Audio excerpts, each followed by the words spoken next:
introduction to emotional intelligence. This presentation is going to walk you through some learning goals. A self-assessment, which I've just discussed, how you want to proceed with that. We're going to talk about emotional intelligence, kind of what it is, versus cognitive ability. And for those students who were in my 301 course, we did also review that as well. We're going to talk about poor leadership and emotions. We're going to talk about understanding emotions as data. You're going to see this theme throughout the course. You need to look at emotions as data. And we'll talk about what I mean by data in a second. We're going to define EQ. We're going to understand why EQ is important. We'll understand the basics of EQ, which is going to be Goleman's model. And keep in mind, Goleman's model and the model from the authors in the text a little different.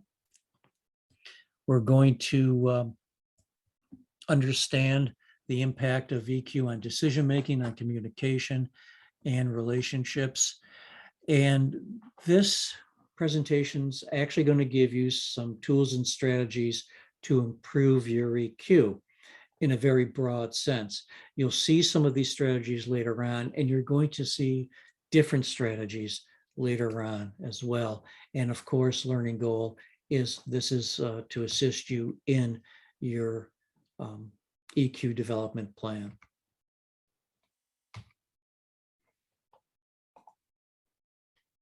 Oh, I'm having technical difficulties. Oh, there we are. Okay. One thing that I want you to really always keep in the forefront is the dynamic when we talk about emotional intelligence and where we want to be. It is managing your emotions and the emotions of others, to connect to others and to influence others. It's manage, connect, and influence.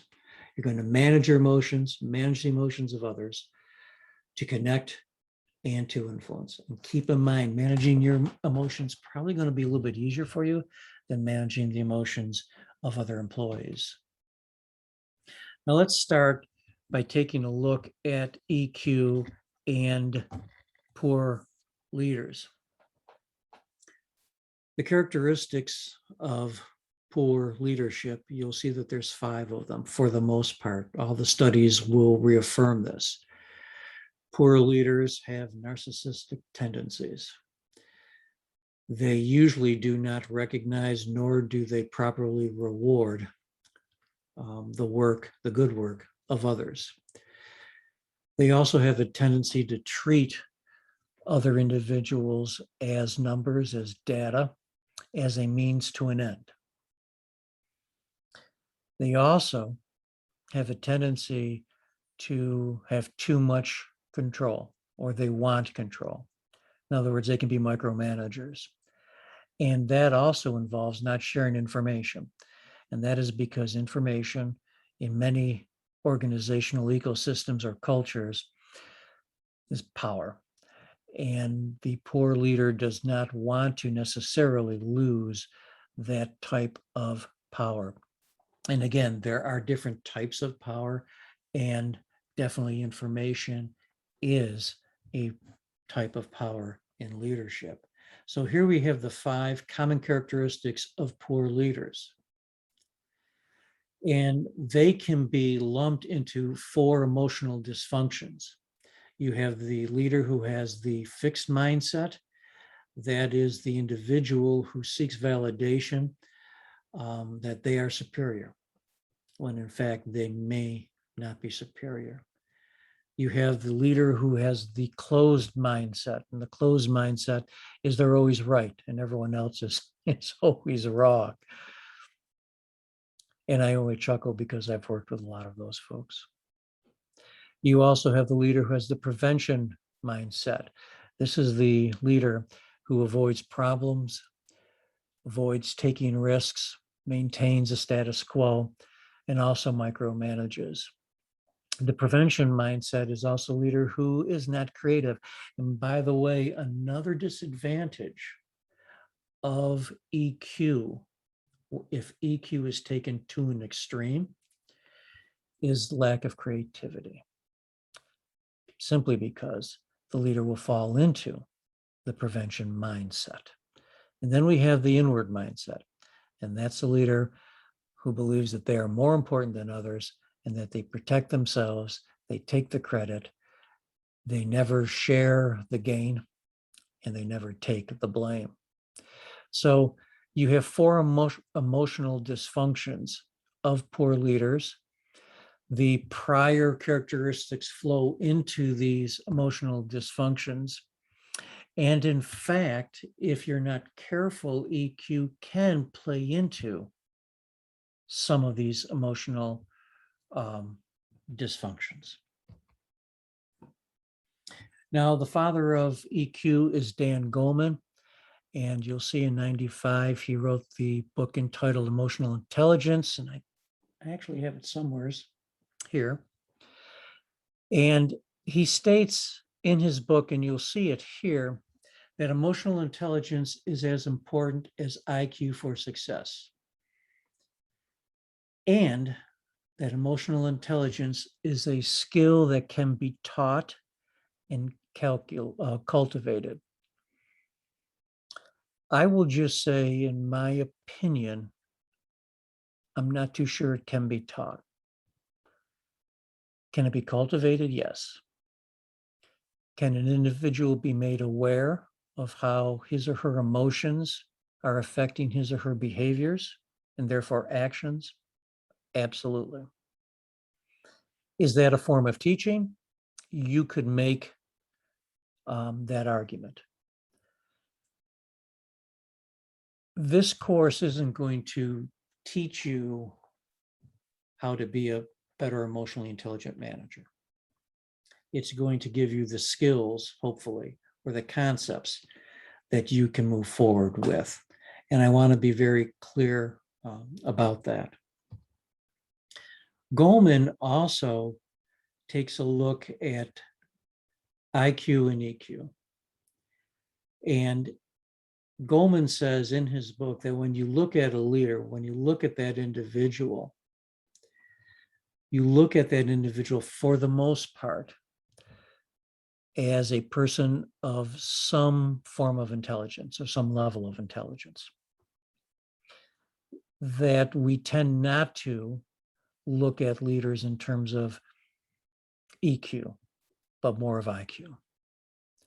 And Goleman says, because of that, it's the old iceberg analogy, that IQ is only the tip of the iceberg when it comes to viewing the total leader. That EQ is a larger presence within the leader, because this is what is going to drive the leader's behaviors and actions and decision making. And there's clearly some validity about that. And hold on for just a second.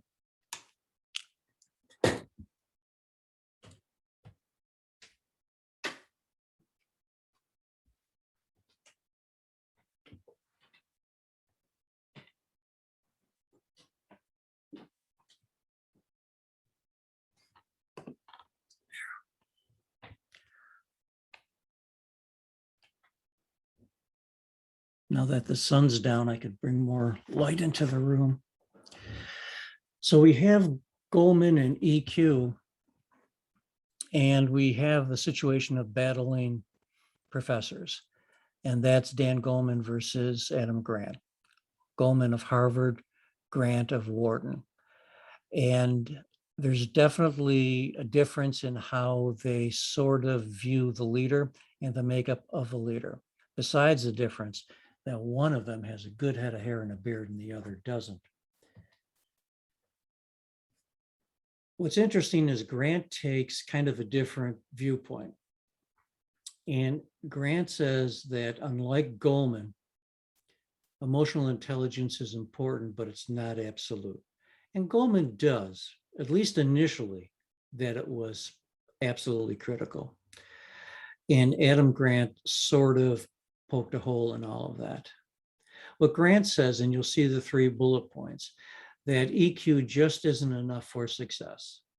That what ultimately drives success for Grant is CA, or cognitive ability. And cognitive ability is how we learn, perceive, reason, remember, and how we problem solve. And I think Grant is right that at the end of the day, if the leader is to focus on the ultimate goal of leadership, which is to achieve results and achieve success, that yes, you do need EQ, but depending on the organizational ecosystem or culture, CA will drive that more than EQ. Now, what's interesting about the battle between Goleman and Grant is, as it started, Goleman sort of backed off EQ a little bit and gave props to Grant on CA, and then Grant sort of did the same to Goleman on EQ. I think at the end of the day, you're going to have to decide if it's 50-50 or if EQ is more important than CA. Now, when you're hiring for a leadership position, I will tell you, you look at CA. You just do. You look at past experiences of learning, how they perceive organizational goals, how they reason, how they problem solve, what their decision-making process is. And you also are going to look at EQ. But in my experience, CA drives the hiring process. And I've had some situations where I have knowingly hired a person that had low EQ, and I was willing to accept that because the person had high CA, until eventually, I can remember one situation, until eventually the low EQ was just too much to overcome, regardless of the high CA. So there's definitely a blend. What that percentage is, it really is going to depend on the organization and what they look for in leadership. So always keep that in mind.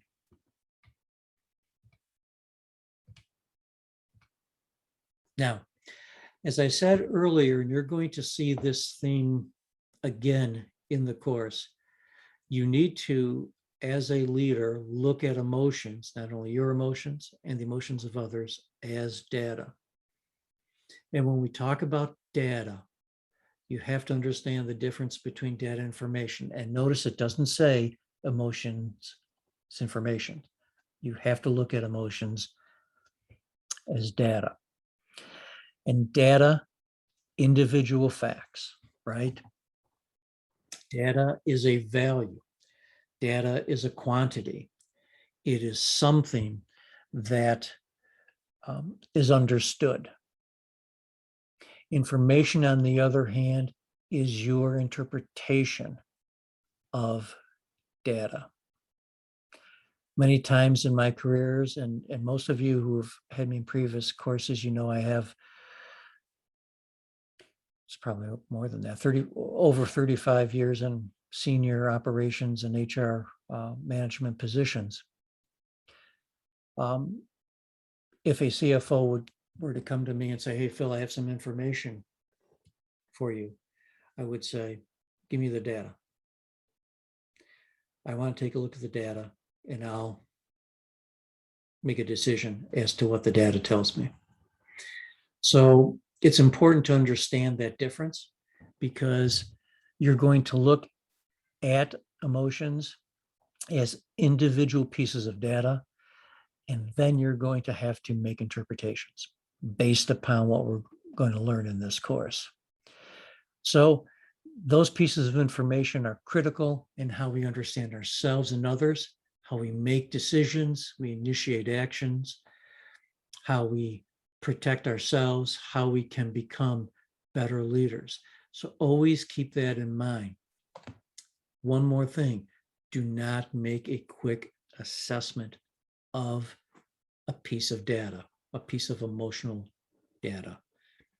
As we will see throughout this course, there's a lot that's going to come into play in situations. It's not just one piece of data. You're going to be looking at several or looking for several. Basics, definition you'll see here. We defined EQ as the ability to recognize, understand, and manage our own emotions and recognize, understand, and influence the emotions of others. The key, and I had mentioned it to prior, is we want to be careful with the influence. And influence is different than manipulation, right? You want to influence another person's emotions for goal achievement. And a recurring theme that you will see in this course and later on is it's always going to be about performance. How you explain or discuss with an employee their emotions, behaviors, actions, how that dynamic influences performance. You always want to deal with performance and not necessarily, you don't want to deal with the person. It's about performance and not about the human, okay? Why is EQ important? It's important in terms of giving and receiving feedback. It's important in meeting your deadlines, dealing with challenging relationships, and we've all had those. It's important in when you have situations of not having enough resources and how you deal with that. It's important with dealing with change. No one likes change. And I'm not going to bore you with Cotter's change model. I don't think it's not going to come up in this course.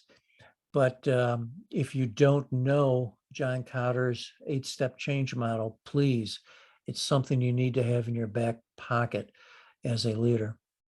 It's also going to help you with dealing with setbacks and failure, very important. And of course, making good decisions. That's why EQ is important. Important, your understanding of your emotions and the emotions of others. Now,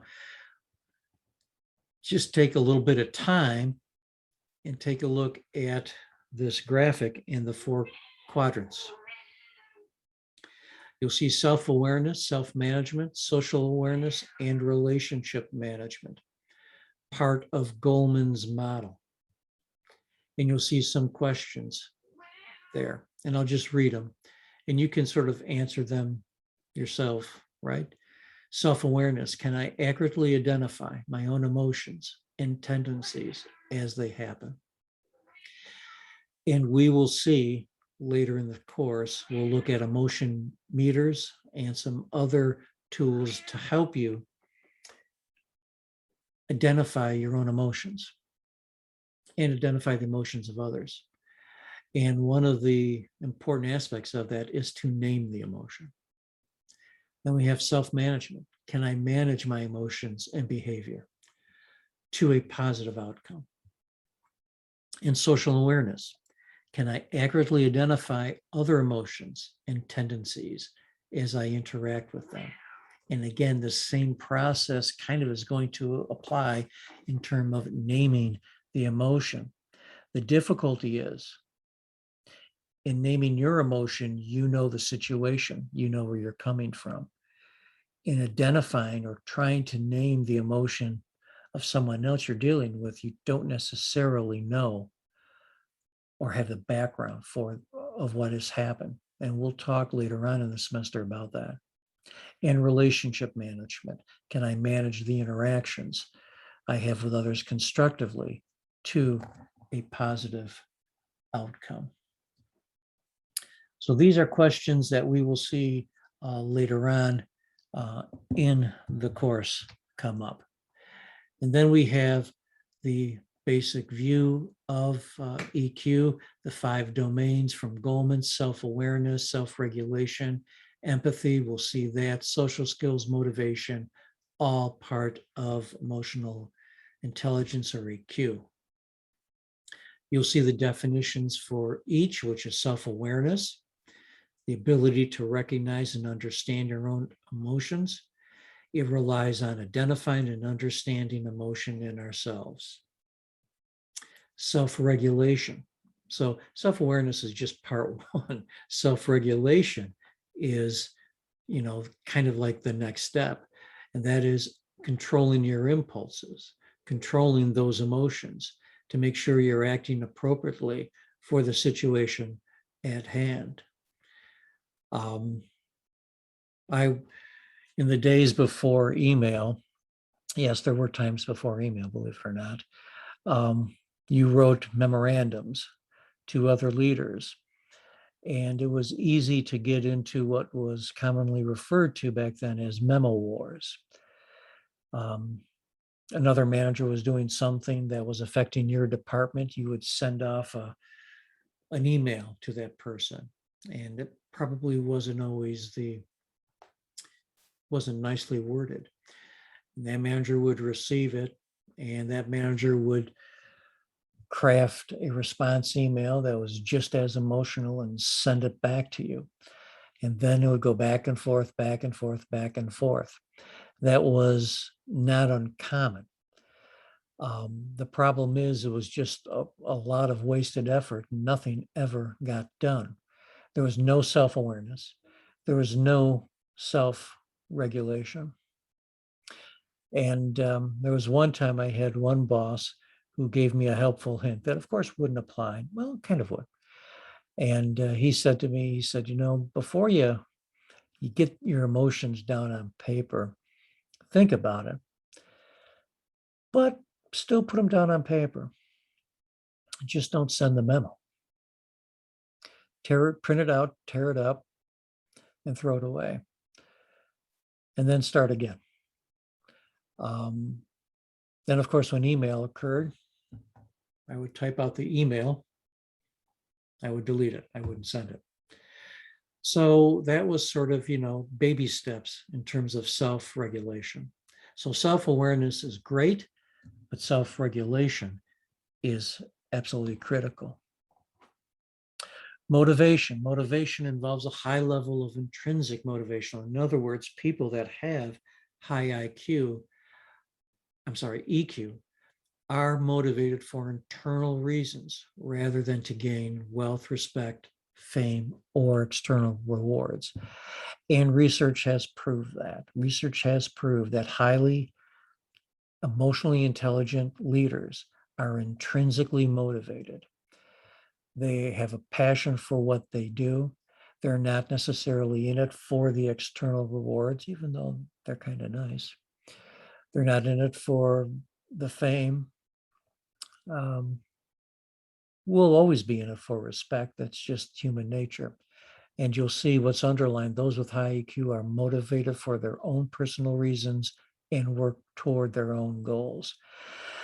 And it's always important that when you're looking to hire folks, whether it be a leader or non-leader position, always try to identify and always try to hire those individuals who are intrinsically motivated, that have a passion for what they do.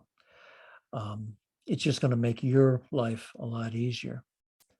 And then you see empathy. Empathy is the ability to understand how other people are feeling and recognize that. And you do it on an intimate level. And it's basically putting yourself in their shoes. You'll see what's underlined, which is critical. It means that you do not necessarily sympathize or validate or accept their behavior. That's what's critical about empathy. It just says that you understand their perspective and you can understand why they feel the way that they do. Always, the empathetic leader always uses the word understand. and never uses the word sympathy. Never say, I sympathize with that. No, that's too much skin in that game. You say, I understand. So very, very critical. And social skills, the last piece of the EQ puzzle. These skills are what allow people to interact socially with one another and to successfully navigate social situations. It's about small talk. It's about building rapport. It's about being comfortable in social settings. Social skills will come naturally if you can self-aware, self-regulate, if you're intrinsically motivated, and if you can show empathy. Those social skills will come. I don't think I've ever worked with a leader who lacked acceptable social skills. That's because they at least were hitting some of those previous items. The framework for EQ, you'll see it there, is self-awareness, emotional awareness, accurate self-assessment, and self-confidence. So part of self-awareness is being confident and being sure that you can understand your emotions and you can take the next step, which is self-regulation. And you'll see aspects of self-regulation there: self-control, managing disruptive emotions and impulses. And there have been times when I've been faced with situations where I would have to walk away, and I'll handle that later in the afternoon, or maybe tomorrow, even though that's not necessarily a good thing. If you are not in the right emotional mindset, that's the best thing to do. You'll also see some very important aspects of self-regulation: trustworthiness, being honest, and having integrity. Also taking responsibility for your personal performance, accountability, and adaptability, right? Being able to be flexible in handling things. And innovation, you'll see innovation there as a part of self-regulation. Self-motivation, again, this is intrinsic motivation. This is passion. I've often said, don't get yourself in a job where you don't have passion for it, which is you're not going to be successful. If you are intrinsically motivated, you will have that achievement drive, you will have that commitment, you'll have that initiative, and you'll have that optimism, and that optimism will take you back to when we talked just previously of confidence. Again, why you look for folks who are self-motivated. They bring those characteristics with them. And empathy and social awareness, right? We've talked about empathy. Service orientation, developing others, leveraging diversity. And again, for students who've had me in prior courses, you know I talk about diversity of thought. Very important. If you're going to leverage diversity, look for folks who think differently than you. Very important. And political awareness. That's reading your group's emotional currents and power relationships. When we talk about empathy and social awareness, and you'll see the characteristic of service orientation, think servant leader. The servant leader is an empathetic leader.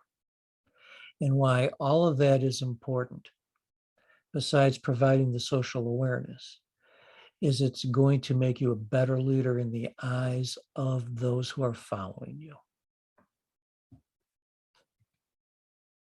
And then we have social skills: influence, communication, leadership itself, being a change agent, handling conflict, building bonds within your team, collaboration and cooperation,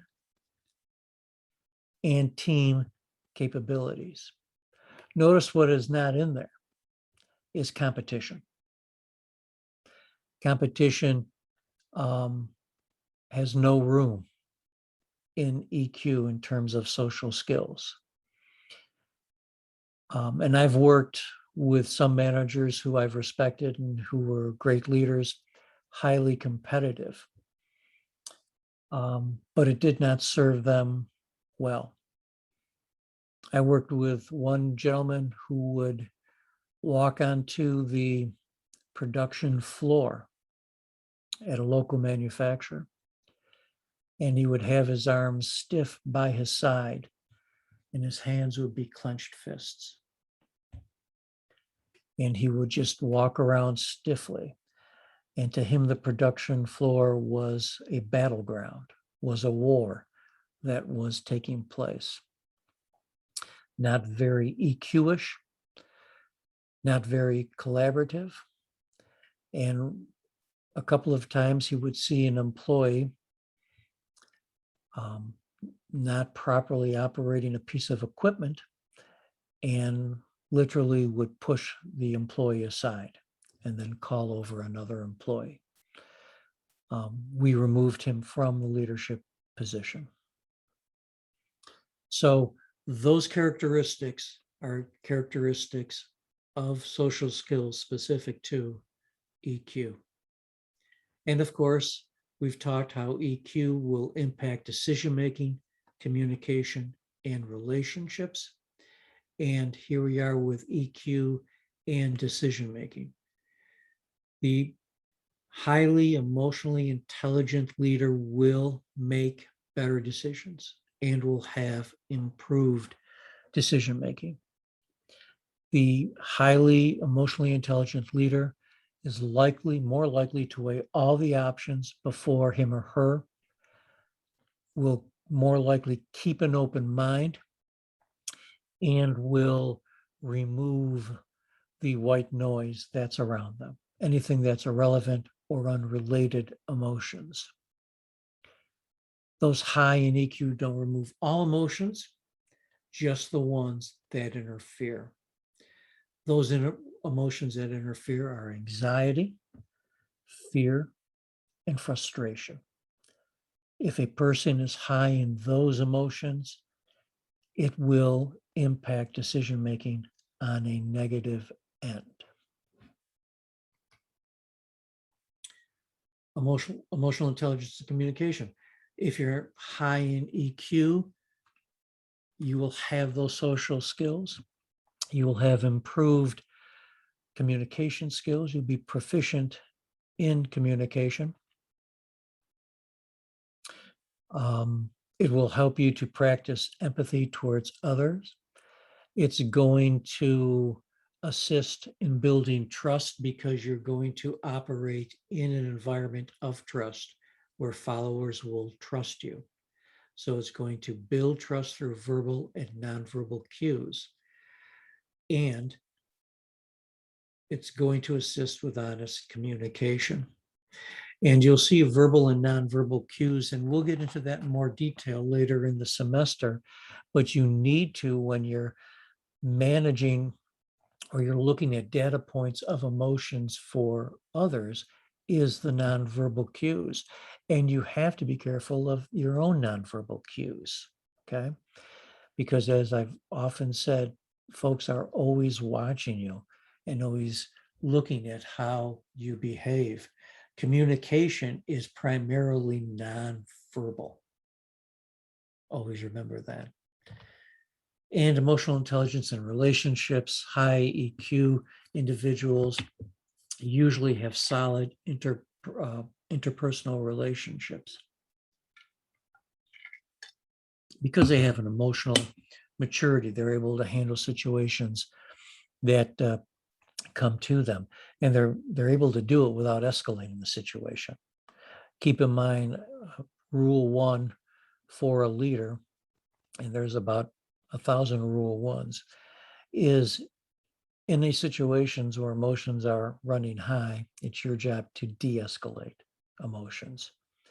You need to de-escalate emotions in yourself and in others, just for the reasons that we've been talking about. So EQ is personal.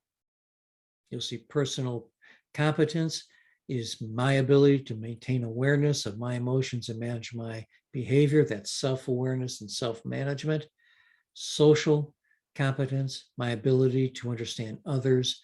That's social awareness, relationship management. And again, you have access to this presentation. So please, review it, take the time to look at it again. Here's some tools and strategies to improve EQ. Always observe. Think about the ecosystem. You need to look at introspection, responsibility, and forward think. And let me just quickly go through them. Observe, you'll see I say go to the balcony. You need to have an out-of-body experience and observe what's going on. And really think of it that way.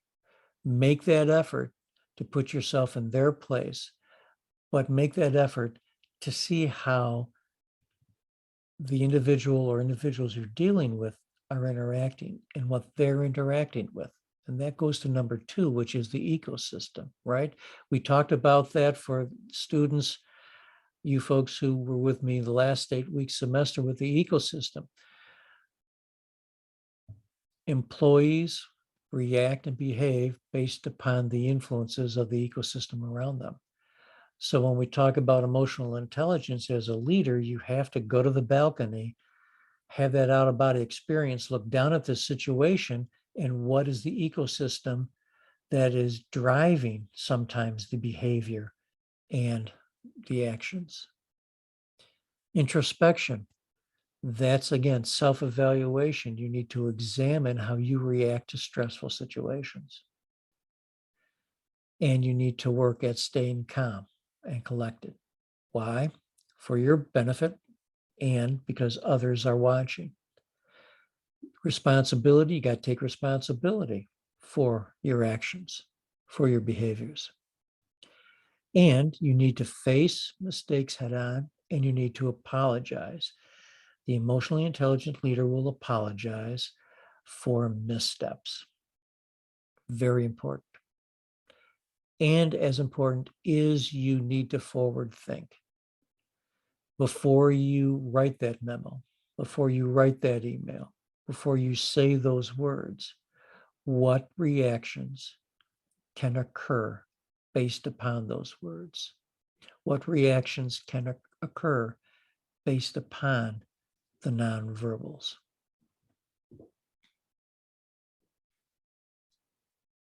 You need to be fluent in the language of emotions. We'll see that later in the course. You need to name your emotions. Again, we'll see that. You need to use a third person to distance yourself from your emotions. That's now, in terms of self-regulation, getting to the balcony and looking down upon yourself. And then you need to get physical. You need to feel your emotions and take a look at how your body is responding to your emotions. You will know when you're angry. You'll feel it in your body. So having that third person, getting to the balcony, also means looking at the physicality and how you are physically responding to the situation. Some other tools. You need to bust the myth of bad emotions. There are no bad emotions. And you need to bust the myth of suppressing or fighting them. It's not healthy. You don't want others necessarily to see your anger, but at the same time, you don't want, you just can't necessarily put those bad emotions away. You'll need to understand triggers. What triggers certain emotions in yourself and what triggers certain emotions in others. You need to take a look at patterns. What are recurring patterns? And you'll see there, when certain stimulus happens, This is my typical reaction. When I get angry, I bottle it up. And there were many times, and this may happen to some of you if you're currently working, if you get an email and you see the sender's name and you've had issues with that sender before, you haven't even read the email and already you're having, your blood pressure is going up. So you're going to see patterns, or you want to look for patterns. We'll talk about 13 later on in the course, and that is keeping a journal, writing down feelings through the day.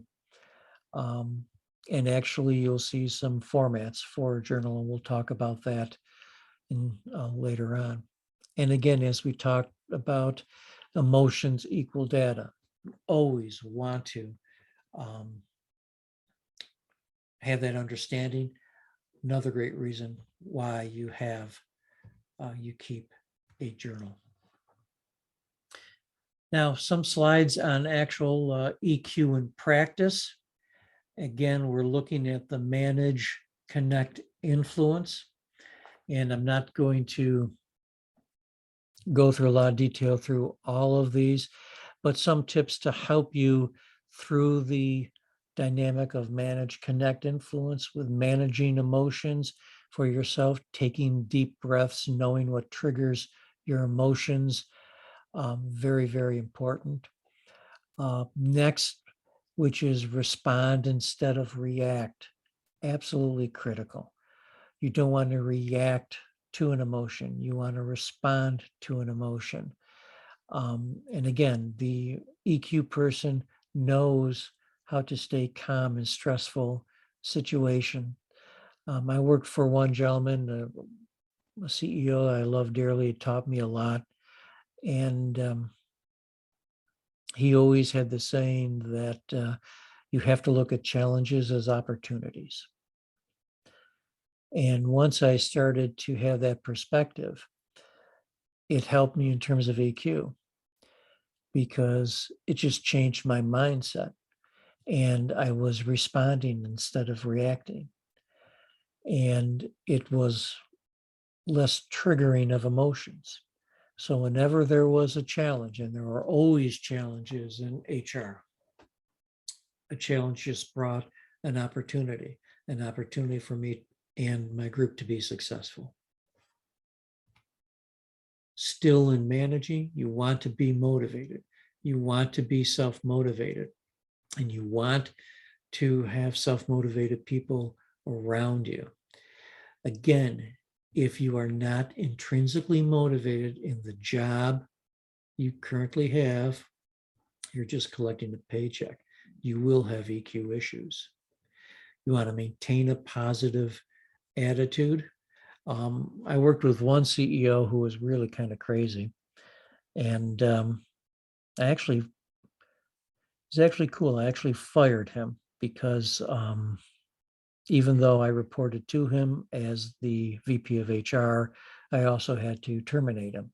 So it was interesting to terminate your boss. So anyways, his way of maintaining a positive attitude was every morning, or I'm sorry, in his office, he would sit at his desk and talk to himself, almost as if he was looking in the mirror, telling himself he was great and all of the wonderful things he was going to do that day.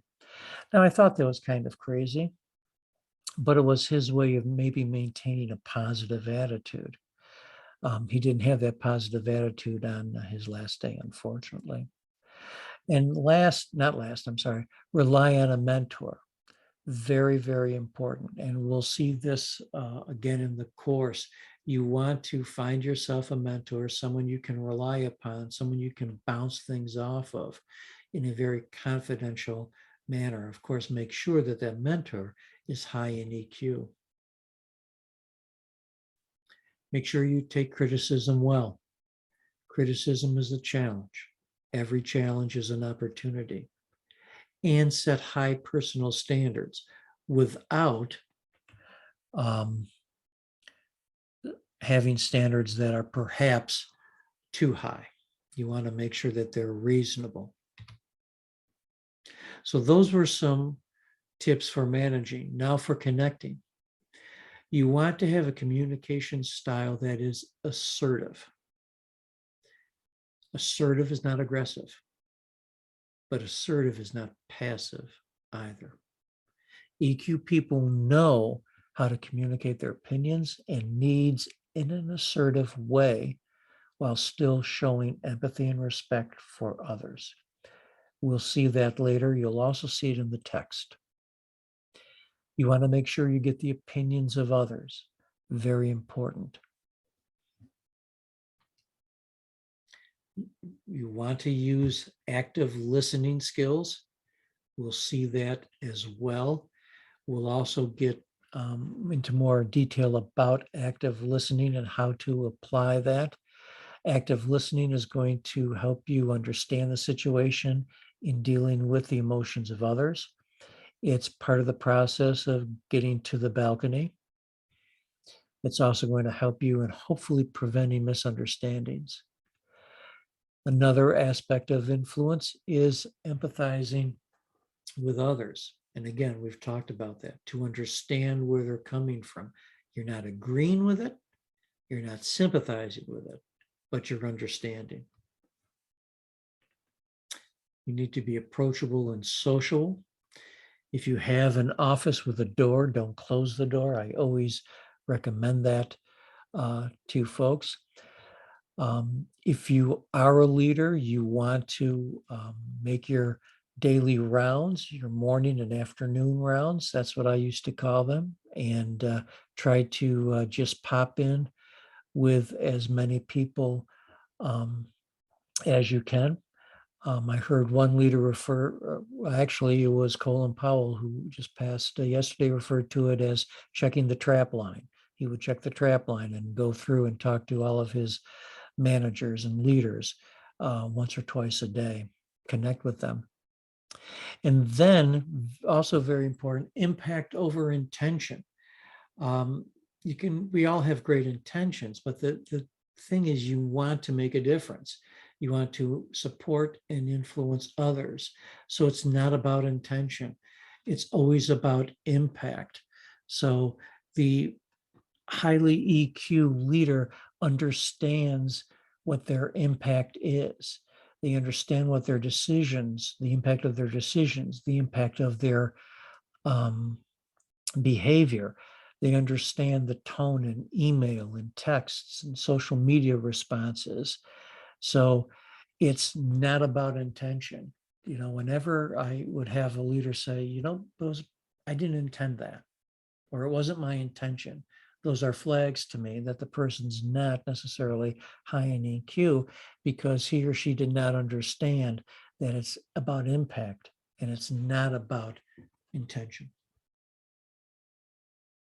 And here you'll see some ways to improve your EQ. And this is kind of a summary of what we've already been through. You want to be an active listener, but you have to look for the nonverbals. You want to think before you speak. And, we can I chuckle about that, because you would think that we always think before we speak, but we don't.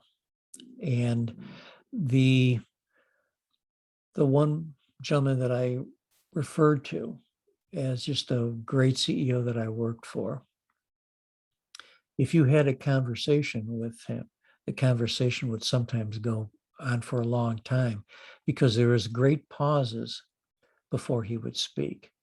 You would have, I'm not talking about necessarily conversation, but you're having a discussion with him about something that's work related.